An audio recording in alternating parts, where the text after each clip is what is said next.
Hello and welcome to the SilverNet mesh presentation. I thought I would start on our website because as well as doing point-to-point links and point-to-multipoint links, we also have a new product set called Wireless Mesh.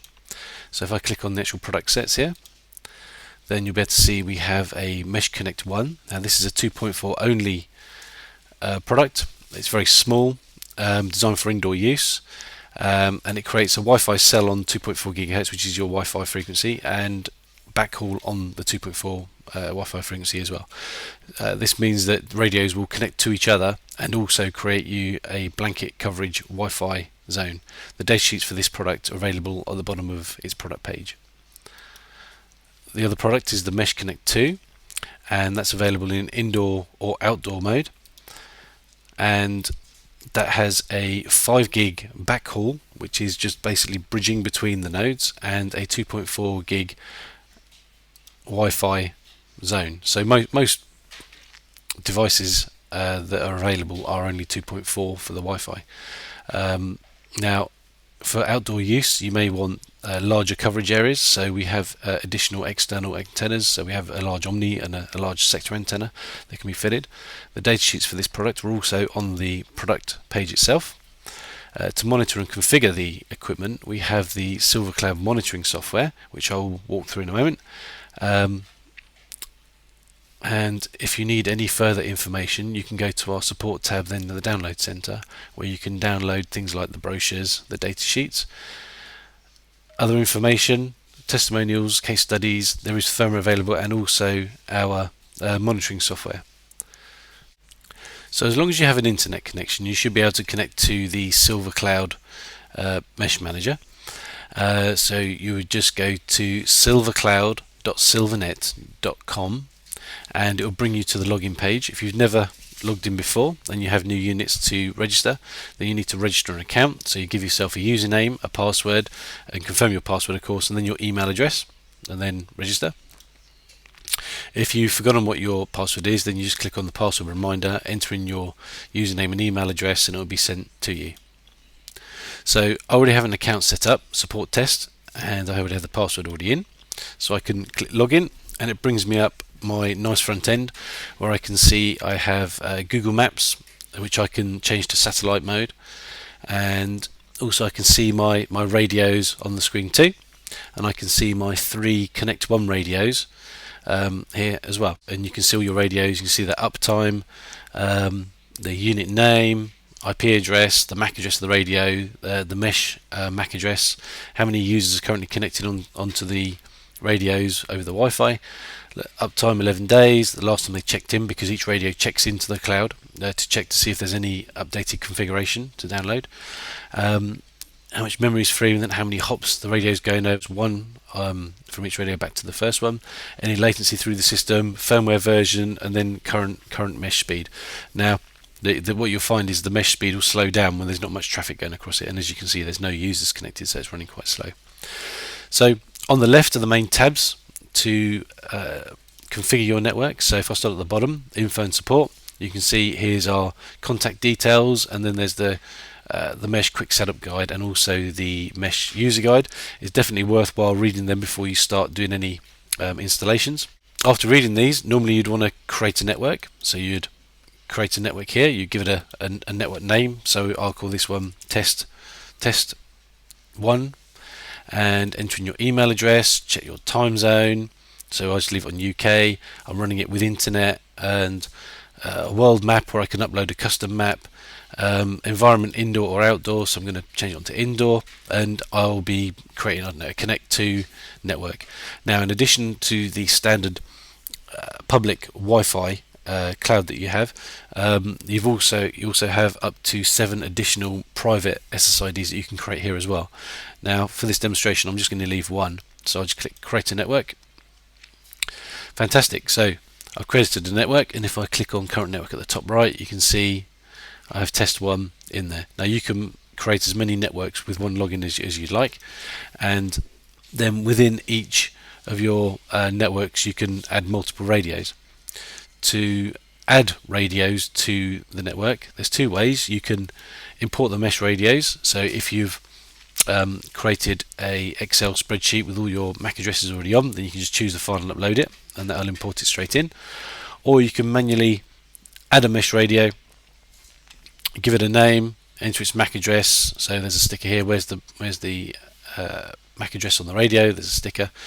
Give it a name, and also you can choose to copy the settings to the radio from the main network settings, or you can choose each radio to have different settings. If I go back to mesh management and then pick a network that does have some radios already running in it, so if I choose EXT, so this is running some external Connect 2 radios, and I can zoom in on the map and I can see the lines that are drawn between my radios. And if I wanted to, I can click on the radios and see any stats locally, see what other radios are in the area as well.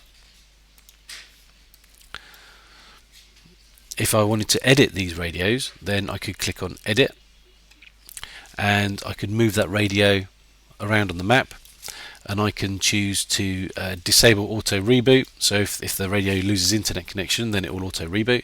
I can adjust the transmit power.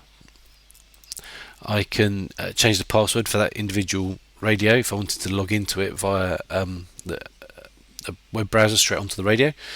Freeze firmware, so it doesn't get the auto updates. Spectrum bandwidth, so you can tune the radio up and down to use less RF space, and coverage channel settings as well. So if I go to network settings within this set, then you can see at the top you have your contact email address, which you can change, time zone again, with internet or with no internet, a world map, which is Google Maps, or you can upload your own map, an environment, indoor or outdoor, so these radios are actually running outdoors. Default network means when you first log in, this is the first network that pops up, and email alert will alert you if a radio goes offline for any reason. Now, looking further down the list, we have public settings, so this has an enable or disable button, or you can hide the SSID as well. But you have your SSID. Now this will be the same SSID for all the radios in the network, unless you tick use mesh radio name, which would mean then that each mesh radio's name would be the SSID for that particular radio.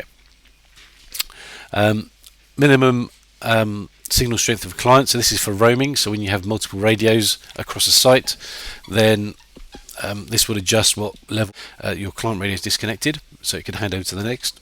And then we have forwarding onto your WPA radio authentication server, and what port needs to be. Now similarly, on your private network settings, you can enable, disable, hide it, all exactly the same settings. And then down below we have user access conditions, so you can set each user that connects on over the Wi-Fi with an upload and download limit.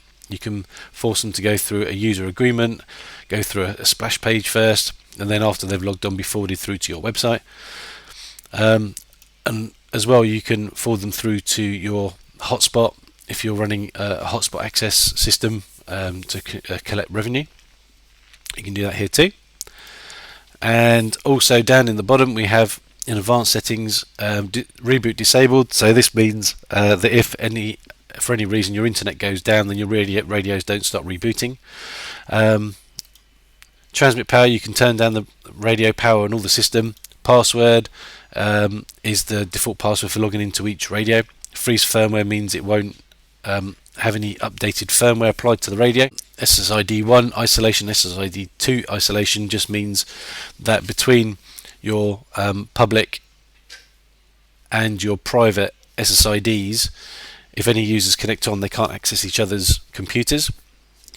Country code, self-explanatory hopefully, and then you have mesh channels, so you can choose what channel you want the mesh backhaul to run on, and also the channel for the Wi-Fi. And then also you got spectrum width, so you can tune in how much RF space you want each of the radio to run on. Now the firmware server is where our firmware updates are. So when the radios check in, they'll see if there's any new firmware, they'll check if there's any configuration changes, and then they'll download the configuration to the radio. Failover cloud manager, or if your cloud failed, if you're running your own server or running your own controller failed, then it would forward onto our server. And bridge mode means that you'll be using the DHCP from your local router rather than using the built-in DHCP in the gateway mesh radio. You've also got VLAN tagging, so you can tag people that connect onto different SSIDs, or if they're directly plugged into the LAN port as well. And once you've changed anything, then you just click Save Settings, or if you don't need that network anymore, then you can just delete it. So I created a network at the top, test 1. I don't need that network anymore, so I can just scroll down to the bottom and just go Delete Network. Do you want to delete the network? Yes. Ask me for the password, so I'll put in my default password and then click OK. So when we come to reporting, reporting will show who's been connected over a period of time. So if I go back to the start of the month, I can see the user log per mesh radio, so I can see who's connected on and what their last signal strength was. And if I go back, user log versus time, so I can see who's connected on over the period of time, over what time, what signal strength they had when they were last connected to it. So you can build up quite an extensive list of who's where on a mesh network system. I think that's all for now. If you have any questions, then please email us at support@silvernet.com. I look forward to hearing from you. Thank you.